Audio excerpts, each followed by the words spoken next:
name is Muhammad Ali and I'm driving the Subaru GRB. Today is Sunday. We have come to test the car before the Boxing Day sprint. So far so good.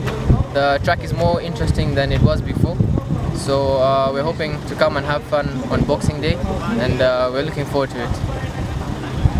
According to the track, how is it? What are your expectations in this one? Being the last, basically the last event of the year, just a sprint, we're just coming to have fun. So we're just gonna try and do our best. We're not really trying to chase anyone or set any targets, but just coming to have fun and put on a good show for the fans. How is the condition of the car? The car so far so good. It's been a very long time since I've driven the car.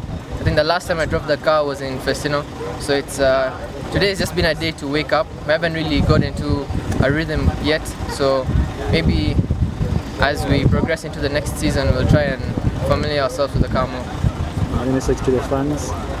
To my fans, Boxing Day is going to be a very intense day. There's going to be a lot of cars.